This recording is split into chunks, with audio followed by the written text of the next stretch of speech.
नमो अरिहन्ताणं नमो सिद्धाणं नमो आयर्याणं नमो वज्रायाणं नमो लोये सौसाहुणम्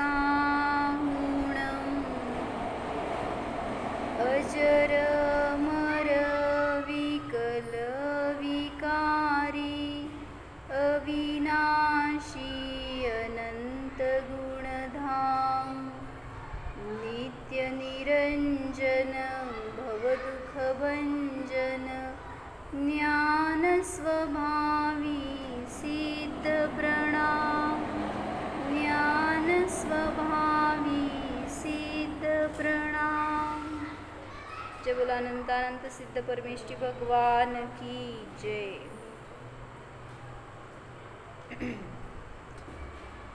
काय बघत होतो आपण?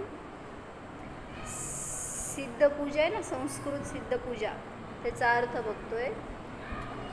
त्याचं भावभासन होत नाही, जरी शब्दाचा अर्थ समजला तरी सुद्धा काय भाव आहे हे समजण्यासाठी म्हणून।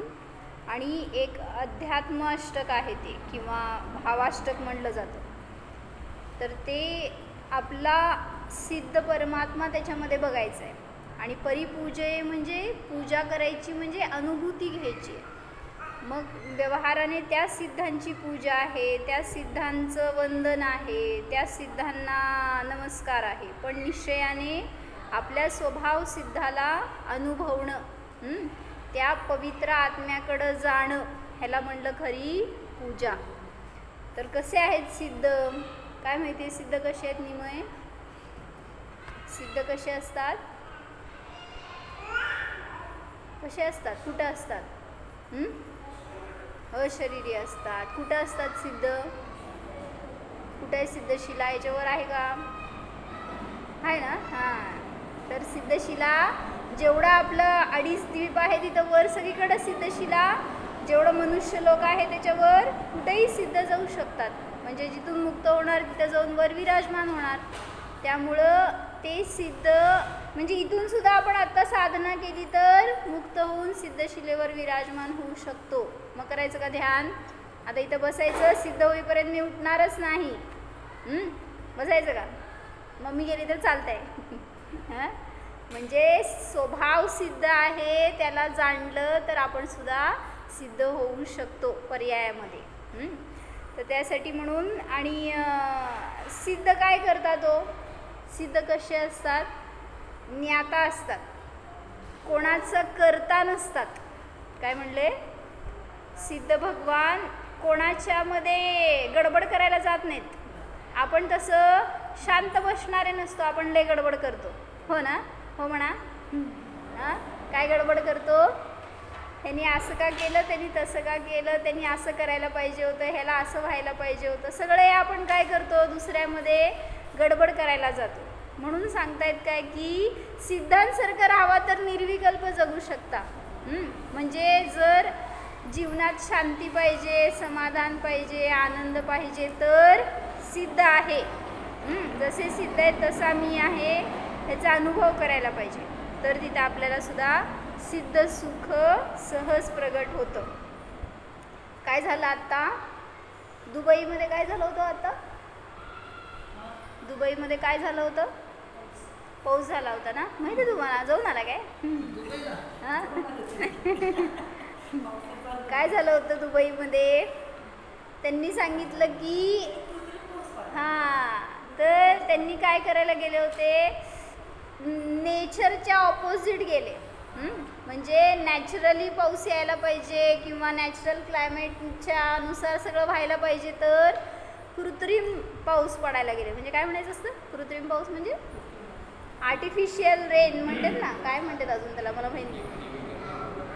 हां, तर त्याला काय म्हणायचं, त्याला टीज केलं नेचरला, त्या काय म्हणायचं, काय वातावरणाच्या विरुद्ध जाऊन कार्य करायला गेलो तर काय होतं? त्यांना फळ असं भोगावं लागलं। त्यांना फक्त आता 1-2 महिन्याचा पाऊस पाहिजे होता, तर 1.5 वर्षाचा पाऊस एकदम पडला। आणि त्याच्यामुळं सांगितलं ढगफुटी झाल्यासारखं झालं आणि सगळीकडं पाणी पसरलंय, पूर परिस्थिती झाली आहे. इवन ते म्हणले काय तुमचे एरोप्लेन वगैरेच रनवे असते ना, ते सुद्धा आता सगळं पाण्याखाली आहे. सगळे तिथले मॉल वगैरे सगळ्या दुकानांमध्ये पाणी शिरलंय. कशामुळं? सिद्धांसारखं राहिलो नाही. म्हणजे काहीतरी उलाढाल करायला जातो, काहीतरी गडबड करायला जातो, तर असं फळ भोगावं लागतं. म्हणून सांगतायत काय, तुमच्या सांसारिक गोष्टींमध्ये सुद्धा तुम्ही स्थिर राहत नाही, काय ना काय तिथं गडबड करायला जाता, म्हणून दुःखी होता. म्हणून सांगतायत जर सुख पाहिजे असेल तर सिद्धांसारखं सगळ्या गोष्टींमध्ये ज्ञाता राहा, तर तुम्हाला तिथं कसली बाधा होणार नाही. ते कुठं गेलं बघा. तर जलाचा अर्घ्य झाला होता आपला. काय सांगितलं होतं? जल का चढवतो आपण? सिद्धांना जल का चढवायचं? का चढवायचं जल जसं पवित्र आहे, निर्मळ आहे. परत इथं सांगितलं होतं की समता रसरूप आपल्या ज्ञानधारेने आपण काय केलंय, आपलं मनरूपी पात्र भरलेलं आहे, आणि त्याच्याद्वारे आपण जे सकल बोध म्हणजे संपूर्ण ज्ञान, म्हणजे केवल ज्ञानरूपी कलेने जे संपूर्ण आहेत किंवा जे सुंदर आहेत, अशा त्या केवलींना, सिद्धांना मी पूजन करतो. म्हणजे आपल्या अंतरंगामध्ये समतारूपी सुधारस भरलाय, आणि त्याच्याद्वारे आपण सिद्धांचं पूजन करतोय. म्हणून तिथं तसं एक भाव प्रगट केला की सिद्ध कसे आहेत, सुंदर आहेत किंवा संपूर्ण ज्ञानाने सहित आहेत, आणि तसा माझा आत्मासुद्धा सकल ज्ञान कला संपन्न आहे. म्हणजे वाटतंय का आपल्यामध्ये केवल ज्ञान आहे? अव्वा, आपल्याला काय वाटतं, आता वय झालं म्हणजे कुठं आता येत असते वय एवढं सगळं आता शिकायचं वगैरे, पाठ करायचं. काल पाठ करा म्हणलं होतं, केलं का आपण? आपल्याला कुठे येत असतं का असं लगेच आपण काय करणार? केलं का पाठ? मग का बरं? मग आपली केवल ज्ञान शक्ती नाही जाणली आपण. मंगल काकी काय म्हणते, मी काय पाठ करायचं होतं काल? कोणाला माहिती काय? हां, बघितली तरी का गाथा आपण? काकाजी कुठे टाईम नाही आम्हाला, आमच्याकडं सिद्धांपेक्षा जास्त काम आहे आज. आत्ताच पकडायचं असते हो, नंतर पकडायचं नसतंय. म्हणजे गडबड करायला जातो तेव्हाच शांती द्यायची असते, त्याच्याशिवाय शांती कधी मिळायची? मग काल सांगितलं होतं की सिद्ध कसे आहेत. तर द्रव्यसंग्रहाची पण गाथा आहे ना सिद्धांची, म्हणा काका, म्हणा म्हणा काका, येतं की निकम्मा अठगुणा किंचुणा. द्रव्यसंग्रह. निकम्मा अठगुणा किंचुणा चरमदेह दो सिद्धा लोय गठ्ठिदाणीच्या उपादवय हिंसंजुत्ता. काय सांगितलं? म्हणजे काय? सिद्ध कसे आहेत? अर्थ सांगा की. निकम्मा, निष्कर्म आहेत. आता सगळे विशेषण आपल्याकडे बघा बरं का. मी कर्मवाला आहे का निष्कर्म आहे? कर्मवाला आहे, हो ना. म्हणून मी अजून संसारातून बाहेर पडणारच नाही असं नाही. आपण संसारात असलो तरी सुद्धा कर्मरहित आहे, म्हणून तर ती अवस्था प्रगट होती. जे आपल्यात नाही आहे ते बाहेर येत नसतं, जे आहे तेच बाहेर येणार. म्हणून सांगितलं सिद्ध भगवान निष्कर्म आहे, तर मी सुद्धा निष्कर्म आहे. किंचुणा म्हणजे काय? किंचित शरीरापेक्षा ऊन आहे. चरमदेह दो, चरम शरीरापेक्षा किंचित कमी प्रमाण आहे. चरमदेह दो सिद्धा. पुढं लोयक गठ्ठिदाणीच्या, लोकाच्या अग्रभागी स्थित आहेत, नित्य आहेत. उपादवये हिंसंजुत्ता, उत्पाद वेळी ध्रुवाने सहित आहेत. असे ते सिद्ध भगवान, त्यांच्यासारखा माझा आत्मा सुद्धा सिद्ध स्वरूप आहे. म्हणजे माझ्या आत्म्यात सुद्धा उत्पाद होतोय, व्यय होतोय, ध्रुव आहे. काय होतंय सांगा? ज्ञान आहे, त्या ज्ञानामध्ये आजपर्यंत अज्ञान होतं त्याचा व्यय झाला, सम्यक ज्ञानाचा उत्पाद झाला आणि सगळ्यामध्ये ज्ञान गुण कायम आहे. म्हणून सांगतायत काय की उत्पाद व्यय ध्रुव आपल्यामध्ये सुद्धा चालू आहे आणि सिद्धांत समान आपला आत्मा सुद्धा कसा आहे? निष्कर्म आहे. मग तसा अनुभव केलं तर, त्यापूर्वक पूजन केलं तर सिद्ध स्वरूपाचं सुख आपल्याला सुद्धा प्राप्त होतं. तर तिथं जल चढवलं, त्यापुढं चंदनाचा अर्घ्य होता. काय सांगितलं होतं सांगा? एकदा म्हणायचं, जलाचं पण म्हणून. निज मनोमणी भाजन भारया समरसैक सुधारस धारया सकल बोध कलारमणीयकं सहज सीतमहं परिपूजये. अर्थ समजते ना? अर्थ समजत असं म्हणा म्हणजे भावभाषा होती एक तशी. सहज कर्म कलंक विनाशनै रमल भाव सुवासित चंदनै अनुपमान गुणावलीनायकं सहज सीतमहं परिपूजये. सांगा अर्थ काय होतं काका? चंदनाचं काल घेतलं होतं आपण. काय होता अर्थ? सर्व सहज कर्म कलंक विनाश नाही, म्हणजे सगळ्या कर्माच्या कलंकाचा नाश करणारे. कशाच्या द्वारे? अमल भाव सुवासित चंदनैही, म्हणजे निर्मळ भावरूपी सुवासित चंदनाच्या द्वारे. म्हणजे सुवासित चंदन असं काय बाहेर कुठली वस्तू नाही घ्यायची आहे, तर निर्मल भाव हेच सुवासित चंदन, म्हणजे शुद्धोपयोग हेच सुवासित चंदन. त्याच्याद्वारे संपूर्ण कर्मकलंकाला ज्यांनी नष्ट केलेलं आहे असे ते अनुपमान गुणावलीनायकम, ज्यांचे गुणांची पंक्ती अनुपम आहे, ज्याला कशाची उपमा देता येत नाही, असे ते अनुपम गुणांचे नायक अशा त्या सहज सिद्धांना मी पूजतो. अशा त्या सहज सिद्धांना किंवा या सिद्ध भगवान आत्म्याला मी पूजतो, असं सांगायला लागलो. तर इथं त्यांनी अर्थ घेतलाय अनुपमान गुणावली नायकम म्हणजे काय? जिनकी उपमा नहीं ऐसे गुणों से विशिष्ट सच्चिदानंद भगवान को छुपी हुई जगह से उठाकर शुद्ध पर्याय रूप में ले जाने वाले भगवान को या अव्यक्त अपने भगवान को सम्यक प्रकार से पूजता हूँ. ज्यांचे गुण कसे आहेत? अनुपम आहेत आणि ते झाकलेले होते आजपर्यंत, आणि जेव्हा सिद्धदशा प्रगट झाली त्यावेळेस ते गुणसुद्धा प्रगट झाले. किंवा माझा आत्मा आता अनंत गुणांनी सहित आहे, पण त्याला मी अजून जाणत नाही, त्यामुळे ते गुणसुद्धा व्यक्त नाही झालेत. म्हणून अशा त्या गुणस्वरूप गुणवान अशा आत्म्याला मी पूजतो किंवा त्याचा मी अनुभव करतो. आत्मा ज्ञान आनंदमय है. अपने स्वरूप की दृष्टि लगाने पर जो आनंद आता है सो वैसा क्या बाहर से मिल सकता है? नहीं. शाळेत गेल्यावर आनंद येतो का भैया? का नाही येत? नाही येत. मग शाळा कशाला शिकायची? इथं आल्यावर आनंद येतो का? इथं आल्यावर आनंद येतो का मंदिरात?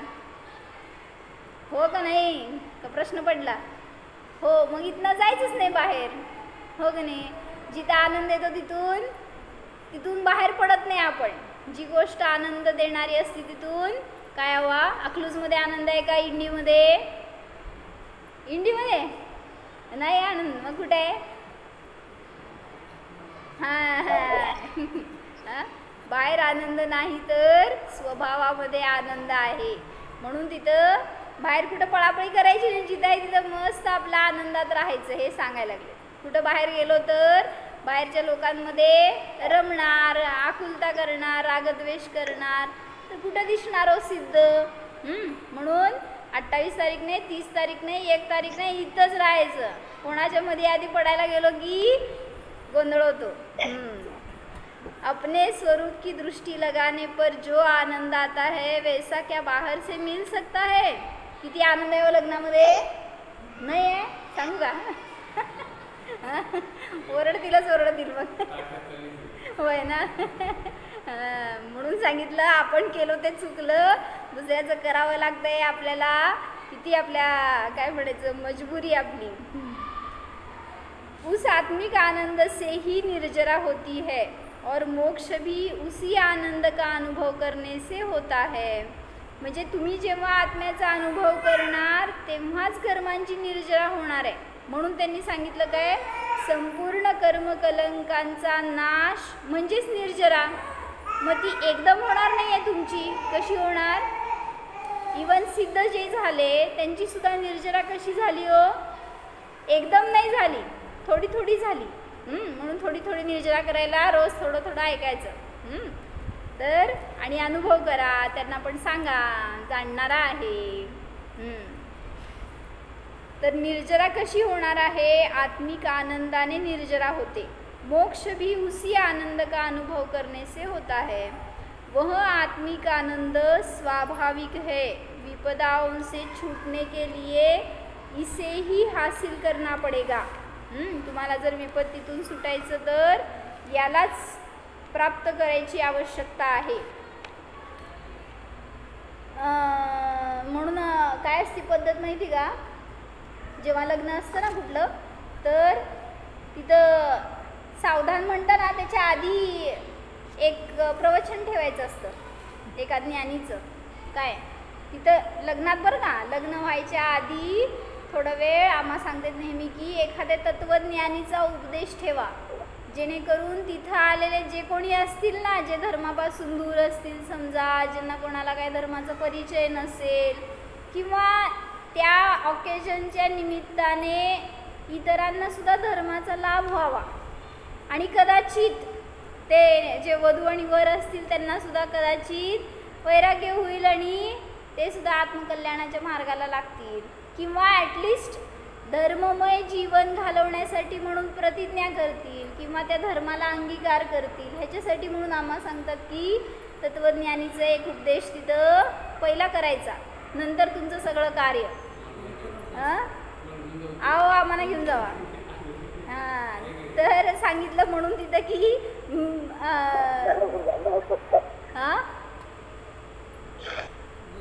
काय म्हणती माता, नाही आम्हाचं रेकॉर्डिंग घेऊन जायचं हो असं म्हणायला लागले. नाहीतर मग कोण असतील तुमच्याजवळ काही तत्वज्ञानी कमी आहेत होय, एवढे सगळे जण आहेत, त्यातल्या एखाद्याचं तत्वज्ञान सांगायचं सगळ्याला, जेणेकरून की इतरांना सुद्धा तसा बोध व्हावा, त्याच्यातून काहीतरी मार्ग मिळावा. ठीक आहे. तर काय सांगणार होते. हां, असं झालं कोणाचं होतं, गजाबेन, जे ह्याचे बाहुबलीचे, कुंभोज बाहुबलीचे, त्यांचं तर पहिल्यापासून विरक्त चित्त होतं. पण घरातल्या आई वडिलांची बहुतेक इच्छा की त्यांचं लग्न व्हावं, त्यांनी लग्न करावंच. मग त्यांची इच्छा त्यांना नाकारता नाही आली का, त्यांच्यावर जबरदस्ती केली होती असं म्हणून त्यांनी लग्न करायला तयार झाले. पण इतकी प्रबळ इच्छा होती अंतरंगामध्ये की आपल्याला आत्मकल्याण करायचं आहे, आपल्याला धर्ममय जीवन जगायचं आहे. फक्त त्या आईवडिलांच्या इच्छेसाठी म्हणून त्या मुलाच्या गळ्यामध्ये हार घातला आणि लग्न झालं असं घोषित झालं की तिथल्या तिथं सांगितलं की तुमचा माझा आता संबंध नाही, मला आत्मकल्याण करायचं आहे, तुम्हाला पण करायचं असेल तर तुम्ही स्वतंत्र आहात. इतकी खमक. म्हणजे म्हणायचं की लग्न झालं म्हणून संसार करतील, करायलाच पाहिजे असं नाही आहे. त्यांची इच्छा नव्हती म्हटल्यावर त्यांनी जे इच्छा होती, ज्याच्यामध्ये खरं सुख होतं ते केलं आणि त्याच्याद्वारे त्यांचं कल्याण झालं. काय कल्याण झालं नाही. आयुष्यभर ते असं धर्मासाठी त्यांनी आपलं जीवन समर्पित केलं. म्हणून सांगितलं की होईल कदाचित वैराग्य प्रसन्नाला, पण सांगा तसं बोध. इथं तरी हिनं विचार, तिथं तरी सांगा जाऊ देत की संसारात सुख नाही, संसार क्षणिक आहे. वह आत्मिक आनंद स्वाभाविक है, विपदाओं से छूटने के लिए इसे ही हासिल करना पड़ेगा. और यह पुण्य और पाप, संपत्ति और विपत्ति, जो अच्छा बुरा मानता, हानि और लाभ विचारता, वह ख्याल अच्छा नहीं है, उदारता के विचार नहीं है वे. संपत्ती विपत्ती तो समान ही है. म्हणजे संपत्ती असो नाहीतर विपत्ती असो, काय म्हणायचं, पुण्य असो नाहीतर पाप असो, सेम आहे का डिफरंट आहे? पुण्य आणि पापात कोण चांगलं, कोण चांगलं? भेदभाव करायला का काय? हां, तर हे सांगायला लागलेत की पुण्य पाप असो नाही तर संपत्ती विपत्ती असो, काय म्हणतात, नफा असो नाही तर तोटा असो, कुठलीही परिस्थिती असो बहिरंगामध्ये, तर सांगतायत की ते दोन्हीमध्ये भेद नाही आहे. इनके विकल्पों को छोड़ अपने को देखो. म्हणजे तुम्ही जर त्याच्यामध्ये भेद करायला गेलात तर एकाला चांगलं म्हणणार आणि धरणार आणि एकाला वाईट म्हणणार आणि सोडणार, तर तिथं भेदभाव झाल्यामुळं तुम्ही संसारातच रुळणार. तर त्यांनी एक उदाहरण दिलं त्यासाठी बरं का. सगळे समान आहे त्याच्यासाठी. एक ब्राह्मणी के कई लड़के थे. एक दिन एक दाता ब्रह्मभोज के लिए एक लड़के का निमंत्रण करने आया. म्हणजे म्हणायचं आहे काय की एका मनुष्याला काय म्हणतात, भोज म्हणतात ना त्याला, म्हणजे काय म्हणायचं, भोजन घालायचं असतं एका ब्राह्मणाला. म्हटल्यावर कंजूस होता तो मनुष्य आणि त्याला लई पैसा खर्च करायची इच्छा नव्हती. म्हणून त्यांनी काय केलं, सगळ्या गावामध्ये शोधलं की सगळ्यात छोटं ब्राह्मण कोण आहे, ज्याला खाऊ घालायला थोडंसं लहान छोटा मुलगा ब्राह्मणाचा, त्याला घेऊन येऊ आणि शेवटी ब्राह्मण भोज घालायचं आहे, छोटा असू दे तर मोठा असू दे. मग त्या छोट्या मुलाला आणू आणि म्हणजे आपलं काम काय म्हणतात कमी खर्चात होईल किंवा बस शॉर्टकटमध्ये होऊन जाईल. म्हणून त्यांनी काय केलं, शोधून एका ब्राह्मणाच्या घरी गेला. त्या ब्राह्मणाला 3 मुलं होती. मग त्यांनी विचारलं सेठजींनी, त्या म्हणले तुमच्या सगळ्यात छोट्या मुलाला ना माझ्याकडं ब्राह्मण भोजसाठी मी आमंत्रण देतो, तर त्याला पाठवा. तो केवढा आहे, तो काय करतो वगैरे असं त्यांनी विचारले. त्या ब्राह्मणीला समजलं की हा कटवायचा प्रयत्न चालला आहे ह्याचा, म्हणजे शॉर्टकटमध्ये थोडंसं खाईल आणि जाईल, म्हणजे आपलं काय लय नुकसान नाही, असं त्या ब्राह्मणीला भाव कळाले बरं का. त्यावेळेस ती काय म्हणते ऐका. उन्होंने सोचा सबसे छोटे लड़के का निमंत्रण करो, यह कम खाएगा. सो ब्राह्मणी से बोला कि आज छोटे लड़के का निमंत्रण मेरे यहाँ है, माझ्याकडे पाठवा त्याला. तब ब्राह्मणी कहती है कि छोटे का करो या बड़े का, यहाँ तो सब सवासेरी है. जे कोणाला पण बोलवणार ते सवासेर खाते, त्यापेक्षा कमी खात नाहीत. आता काय करायचं, सवासेर म्हणजे केवढं असते, जास्त असते ना. मग ते म्हणायचं होतं त्याला की छोटा असू दे नाहीतर मोठा असू दे सगळे सेम खातात, अर्थात सवासेर खाते है.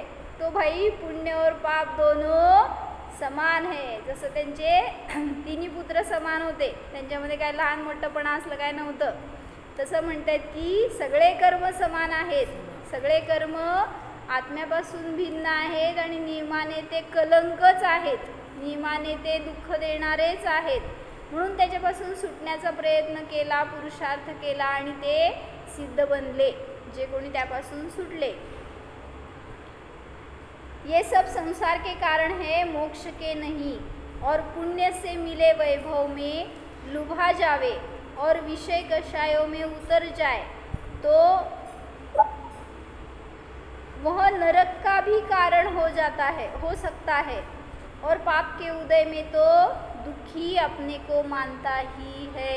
म्हणजे तुम्हाला सगळे उदय भोगावे लागणार जर तुम्ही त्या कर्मांच्या अधीन जगणार किंवा स्वतःला पर्याय रूप मानणार तर तिथे आपल्याला ते दुःख सहन करावं लागणार. अलौकिक उपाय से अलौकिक तत्व की अलौकिक उपासना, म्हणजे शुद्धोपयोग हा अलौकिक उपाय आहे. अलौकिक उपाय म्हणजे लौकिक उपाय म्हणजे सर्वसाधारण असलेला, अलौकिक म्हणजे आध्यात्मिक म्हणा, अलौकिक म्हणजे परमार्थ म्हणा, लौकिक म्हणजे संसारिक आणि अलौकिक म्हणजे संसाराच्या पुढं, संसाराच्या अतीत असा उपाय. मग कुठला उपाय आहे ज्याच्याद्वारे की तुम्हाला सिद्ध स्वरूप प्राप्त होणार, तर तो आहे शुद्धोपयोग. मग अलौकिक उपायाने अलौकिक तत्वाची म्हणजे आपल्या शुद्धात्म्याची अलौकिक उपासना साधना, सुख शांती मिलने का तो उपाय है चित स्वभाव की दृष्टी करना. काय म्हणले मिहिरा, कशाच्याद्वारे सुख मिळणार आहे? किती ठिकाणी फिरून आलो म्हणून सुख मिळणार, किती ठिकाणी आपण सुखाचा शोध घेण्यासाठी धडपड केली तर सुख मिळणार, कुठल्या नेचरमध्ये सुख आहे? सुख स्वतःच्या मध्येच आहे, म्हणजे स्वतःच्या स्वभावात राहणे. मिळालं का तुम्हाला? कळलं का तुम्हाला? मला कळलं, म्हणजे तुम्ही सांगितलं म्हणून, मी सांगितलं म्हणून तुम्हाला कळलं का? सुख कुठं आहे? परद्रव्यामध्ये नाही. म्हणजे आपण ते सुख मिळवण्यासाठी काल म्हणलं ना, लोक कुठं जातात? कुठंतरी महाबळेश्वरला जा, नाहीतर काश्मीरला जा, शिमल्याला जा, कुठं कुठं जातो? कुठं जाऊन आला मीरा? गुजरातला बघितला ना? काय बघितला? म्हणजे तिथं काय मिळालं? किती सुख मिळालं सांगा? म्हणजे बाहेर सुखाचा शोध घेतोय तर कधीच मिळणार नाही, म्हणून सांगतायत स्वभावाची दृष्टी करा तर सुख प्राप्त होणार. सो उस स्वभाव का कोई संप्रदाय नहीं है, उसकी चैतन्य जाति के सिवाय कोई जाति नहीं है. वह न मनुष्य है न स्त्री है. आत्मा कसा आहे हो? मनुष्य आहे का देव आहे, नारकी आहे, स्त्री आहे, पुरुष आहे? काय आहे आत्मा? सगळ्यांचा आत्मा आत्मा आहे, जीव आहे. हे बघत नाही आपण, तिथं आपण भेदभाव करतो. तो मैं शुद्ध चैतन्य पुंज हूँ. इसमें म्हणजे ध्यान करतो, काय म्हणायचं, पूजन करतोय. करत असताना आपल्याला सिद्धांमध्ये भेद जाणवला का हो? हा सिद्धात्मा राजा होता, हा सिद्धात्मा एक रंक होता, हा सिद्धात्मा सिंह होता. काय म्हणून बघितला तुम्ही सिद्धांकडं? असं सिद्धांमध्ये भेद केला तर सिद्धच दिसले नाहीत आपल्याला. कसं बघितलं? महावीरांचा सिद्धात्मा कसा आहे हो? आदिनाथांचा सिद्धात्मा 500 धनुष्य आणि महावीरांचा सिद्धात्मा किती? 7 हात का 3.5 हात? 7 हात. तर असं तुम्ही कशाच्या अपेक्षेने भेद करणार? सिद्धांमध्ये कुठलाही भेद नाही. त्यांचा स्वभाव बघा, त्यांच्या बाहेरच्या कुठल्या किंवा भूतपूर्व न्यायाने जे काय होते ते त्याचं रूप बघू नका. सिद्ध म्हणजे शुद्ध, परमशुद्ध, काय म्हणायचं, एकदम प्युअर आत्मा आहेत, त्याच्यामध्ये जरासुद्धा इम्प्युरिटी नाही. तो मैं शुद्ध चैतन्य पुंज हूँ, इसमें उपयोग को लगा और ये भावनाएं ही उत्थान करने वाली है. ऐसे भावनाओं में पुण्य तो होगा ही, ऊंचे दर्जे का होगा, लेकिन उसके लालच से यदि कार्य करो तो पाप ही अधिक बंधेगा, पुण्य होगा तो साधारण. म्हणजे तुम्ही सिद्धांच्या जवळ राहिलात थोडा वेळ, भलेही तिथं भावना बाहेर आहे तरीसुद्धा पुण्य थोडंसं लागेल, पण निर्जरा काय होणार नाही. म्हणून सांगतायत काय, स्वभावाच्या दृष्टीपूर्वक करा पूजन. वह परंपरा मोक्ष का कारण भी होता है. कसलं कारण म्हणायचं हो त्याला? आज सकाळी सांगितलं होतं आम्ही काय, की शुभ भावाने मोक्ष होतो का, असं एकाने विचारलाय प्रश्न. सांगा उत्तर. शुभ भावाने मोक्ष होतो का? नाही. का?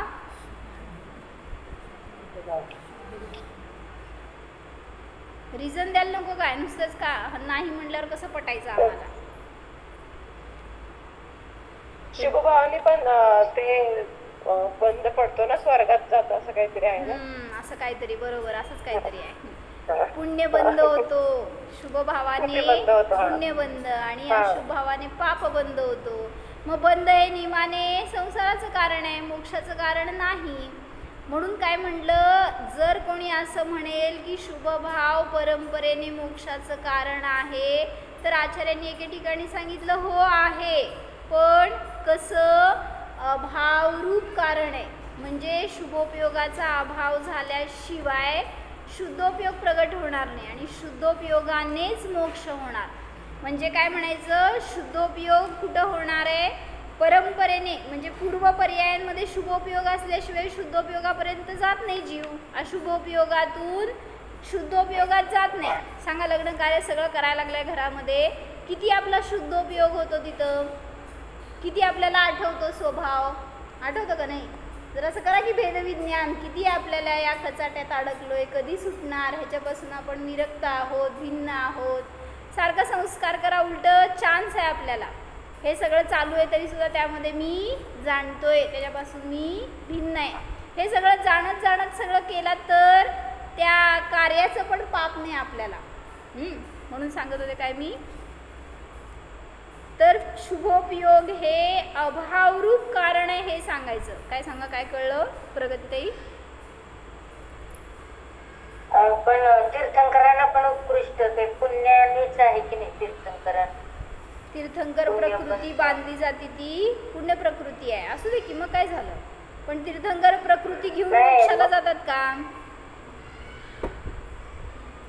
हो ना, पण पुण्य हे कारण नाही म्हणता येते. पुण्याने मोक्ष होतो का ते सांगा की. पुण्य कुठंपर्यंत आहे? पुण्य म्हणजे सातावेदनीय, ते कर्म कुठंपर्यंत आहे? कर्म घेऊन मोक्षाला जातो का? त्याचं पण आहेच की हो, सुरुवात तर तिथून आहेच ना. अभाव नाही आहे का? जेव्हा मोक्ष होणार तेव्हा अभाव झाल्याशिवाय मोक्ष होणार नाही, हेच सांगतोय आम्ही. जेव्हा केव्हा मोक्ष होणार तर ते शुभोपयोगाच्या अभावानेच होणार. म्हणून तुम्ही शुभोपयोगाला परंपरेने कारण म्हणताय तर एवढंच स्वीकारा, अभावरूप कारण आहे ते, सद्भावरूप कारण नाही. जोपर्यंत शुभोपयोग आहे तोपर्यंत मोक्ष नाहीच. म्हणून तिथं जेव्हा त्यांनी स्वभावामध्ये स्थिर झाले, सगळ्यापासून अलिप्त झाले. तीर्थंकरांना पण मोक्ष कधी होतो? जेव्हा ते त्या समोशरणामध्ये बसलेले असतात तेव्हा मोक्ष होत नाही त्यांना. कधी होतो? मंगल काकी, महावीर भगवंतांना मोक्ष कधी झाला? जेव्हा ते समोशरणातून बाहेर पडले, पावापुरीकडे विहार केला, तिथं जाऊन ध्यानस्थ झाले आणि योग निरोध केला. सगळ्याचा तिथं अभाव झाला. त्या संघामध्ये, त्या सगळ्यांच्या गराड्यामध्ये तिथून मोक्षाला जात नाहीत, त्याचा पण त्याग होतो त्यांच्याकडून. म्हणून म्हटलं ती पुण्य प्रकृती आहे सगळी. जे काय त्यांना मिळालेलं वैभव आहे, समोशरणादी विभूती आहे, त्याचा सुद्धा जेव्हा ते त्याग करतात तेव्हाच त्यांना मोक्षाची प्राप्ती होते. म्हणून आपल्याला सुद्धा पुण्याने मोक्ष होणार नाही, नाही, नाही. फिक्स करून घ्या, होणार मोक्ष तर आपल्या शुद्धोपयोगानेच होणार, त्याच्याशिवाय नाही. वह भी परंपरा संसार का कारण है, किंतु चैतन्य स्वभाव की दृष्टि होने पर जो पुण्य बंधता है वह परंपरा मोक्ष का भी कारण होता है. कैसे? अभाव रूप. ऐसा सातिशय पुण्य मांगने से न मिलेगा, मांगने से वह नहीं मिलता. मांगने से कदाचित शुभ भावों के द्वारा पुण्य सामग्री मिलेगी तो वह विपदा का ही कारण होगा, आकुलता क्लेश ही पैदा होगा. बिना मांगे जो पुण्य बंधेगा उससे आकुलता नहीं, विपदा नहीं. काय म्हणायचं आहे? तुम्ही मंदिरात येता आणि जर मागता की मला पुण्याचा बंध हो, स्वाध्याय करता, दान करता, तर त्याच्या मागं जर मला पुण्यबंध हो अशी अपेक्षा कराल तर नियमाने ते तुम्हाला आकुलता देणार आहे. मिळेल तुम्हाला पुण्याचं फळस्वरूप सामग्री मिळेल, सुखसोयी मिळतील, पण नियमाने त्याच्या निमित्तात आकुलता होणार. म्हणून सांगतायत निरपेक्ष रीतीने जे मिळणार ना तीर्थंकरांना सगळं मिळालं नाही का? गृहस्थ दशेमध्ये चक्रवर्तीला मिळालं नाही का? सगळी विभूती मिळाली की, पण ती मागितली म्हणून नाही मिळाली. त्यांची साधना हे मुख्य उद्देश होता. त्याच्या निमित्तात जे काय प्राप्त झालं ते त्यांना साधनेत अडथळा करणारं नव्हतं. म्हणून सांगितलं की पुण्य हे हेय जाणा, पुण्याला उपादेय मानू नका. उपमा रहित गुणों से परिपूर्ण की पूजा से स्वयं को वैसा प्रगट रूप में बनाने का लक्ष्य रखना चाहिए. अप्रगट में स्वभाव में तो वे अनुपम गुण मौजूद ही है, लेकिन उनको प्रकट करने का लक्ष्य भी पूजक को होना चाहिए और वे शक्ति रूप से स्वभाव से सत्ता में है यह विश्वास होना चाहिए. देवासमोर बसल्यावर एवढं विचार येतो का की मी पण देव आहे? असं सेम बघतो का त्यांना आणि आपण स्वतःला? काय म्हणले? जेव्हा देवाला नमस्कार करतो त्यावेळेस तुम्ही आणि मी सेम आहे असं बघतो का कधी? नाहीतर देवा तुम्ही महान मी लहान असंच बघत बसलो तर स्वरूप नाही कळणार. आहे मी पामर आहे तुम्ही भगवान आहे ही पण एक भक्ती आहे, पण त्याच्या पुढं जाऊन तुमच्यासारखा मी आहे माझ्यात आणि तुमच्यात काय डिफरन्स नाही आहे, समान आहे अशी एक दृष्टी आली तर खरं स्वरूप समजणार भगवान काय आहेत आणि मी काय आहे. अतः ऐसे कर्म को नाश करने वाले, कर्म कलंक को सहज नष्ट करने वाले निर्मल भाव रूप चंदनों के द्वारा अनुपम गुणावली के नायक स्वामी सहज सिद्ध को मैं पूजता हूँ.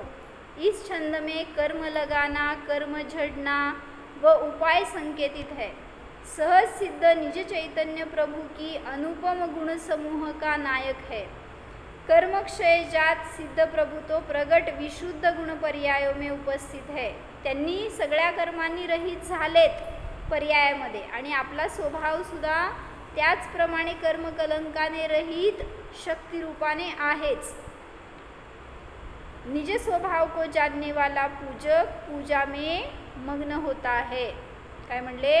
पूजाला सांगा काय पूजा केली तर सुख आहे, प्रसन्नता आहे. प्रसन्नाला सांगा पूजा कर. पूजा में अपने आप को व्यक्त कर रहा है. पूजा हे एक साधन आहे तुम्हाला स्वतःला व्यक्त करण्यासाठी, पण आपण अव्यक्त पूजन करतो. छान सांगितलं वाक्य. काय म्हणले? ह्या वाक्य काय? पूजा हे स्वतःला व्यक्त करण्याचं साधन आहे, म्हणजे आपला स्वभाव प्रगट करण्यासाठी ते एक माध्यम आहे. त्याच्याद्वारेच आपल्याला आपली ओळख होणार आणि मग ती खरी पूजा होणार. नाहीतर आपण तुम्ही भगवंतांची भक्ती म्हणून सगळं करतो की त्याच्यामध्ये, पण स्वतःकडे जात नाही, फक्त तुम्ही तुम्ही आणि तुम्ही असं करत राहिलो तर भक्ती कशाला म्हणायचं?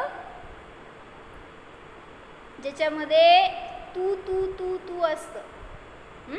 म्हणजे तुम्ही महान, तुम्ही श्रेष्ठ, जिथं सगळीकडं तू आलं ना तिथं भक्ती म्हणली जाते. आणि ध्यानमध्ये ध्यानामध्ये तूला घेतला तर परोक्ष राहिलं, पण ध्यानामध्ये मीच अवलंबन आहे, भक्तीमध्ये तू तुम्हीच अवलंबन आहे. म्हणून जेव्हा त्यांना लक्ष करतो त्यावेळेस आपण अजून बाहेर आहोत आणि जोपर्यंत त्यांचं अवलंबन आहे तोपर्यंत. आज आम्हाला एक वाक्य काय सांगितलं वर? जोपर्यंत भगवंतांना बघतोय तोपर्यंत दर्शन होणार नाही. काय कळलं? सांगितलं का? काय समजलं? जोपर्यंत दर्शन करतो तोपर्यंत दर्शन होणार नाही. कोणाचं दर्शन? जोपर्यंत जिनदर्शन करतो तोपर्यंत सम्यक दर्शन होणार नाही, निज दर्शन होणार नाही. म्हणजे जिनदर्शनाशिवाय सुद्धा होणार नाही बरं का. काय म्हणले मंगल काकी सांगा? हां कसलं? सम्यक दर्शन होणार नाही आणि जिनदर्शनाने पण होणार नाही. जिनदर्शनाशिवाय होणार नाही आणि जिनदर्शनाने पण होणार नाही. का? काय अपेक्षा सांगा? जिनदर्शनाने सम्यक दर्शन होत नाही म्हणजे जोपर्यंत त्यांच्या जवळ आहे तोपर्यंत आपल्या जवळ येत नाही आपण, त्यामुळे सम्यक दर्शन कसं होणार? आणि जिनदर्शनाशिवाय होणार नाही म्हणजे बाहेरच राहिलो आपण, अशुभामध्ये संसारिक क्रियांमध्ये राहिलो, तर त्यांच्याजवळ आलो नाही, त्यांच्याजवळ जोपर्यंत जात नाही तोपर्यंत आपल्याजवळ येत नाही. म्हणून तो एक मार्ग आहे. काय? बाहेरच्या संसार दर्शनातून बाहेर पडा मंगल काकी, दूरदर्शनातून बाहेर पडा, जिनदर्शनामध्ये या, तर सम्यक दर्शनाची प्राप्ती होणार. पण तोपर्यंत ते अवलंबन आहे, तोपर्यंत स्वभावाचं दर्शन नाही. म्हणून स्वभावाला जाणायचं तर त्यांना सुद्धा सोडून मी जाणणार आहे हे भाव करणं आवश्यक आहे, अनुभव करणं आवश्यक आहे. हो, जाणा.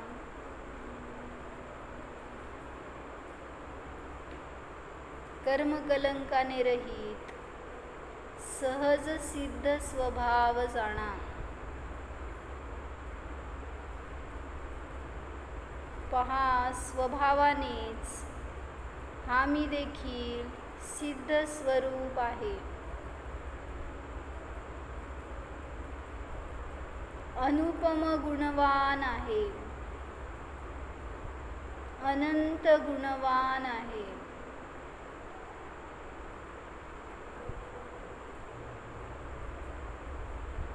निष्कर्म स्वरूपोऽहम्,